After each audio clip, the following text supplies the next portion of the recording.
ത്രിമൂർത്തികളിലെ ഏറ്റവും ശ്രേഷ്ഠനും സംഹാരമൂർത്തിയുമായ ഭഗവാന് ശിവന് ജന്മം നൽകിയത് ആര്? ഹിന്ദു ഐതിഹ്യം അനുസരിച്ച് ബ്രഹ്മാവ് സൃഷ്ടികർത്താവും വിഷ്ണു പരിപാലകനും ശിവന് സംഹാരിയുമാണ്. ശിവനെ പ്രസാദിപ്പിക്കാന് അനേകം ആചാരങ്ങള് ഹിന്ദു മതവിശ്വാസികള് ചെയ്തുവരുന്നു.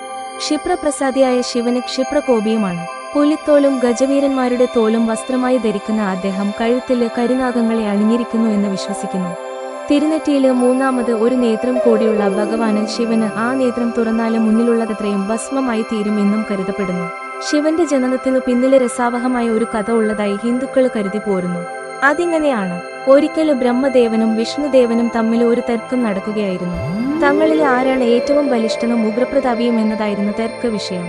തർക്കം കൊടുമ്പിരികൊണ്ടിരിക്കുന്ന സമയത്ത് ഇവർക്ക് നടുവില് തീക്ഷണമായി ജ്വലിക്കുന്ന ഒരു തൂണ് പ്രത്യക്ഷപ്പെട്ടു. അതിന്റെ ഒരു അഗ്രം ആകാശത്തെ കീറിമുറിച്ചും മറ്റേ അഗ്രം പാതാളത്തെ കീറിമുറിച്ചും പോയിരുന്നു.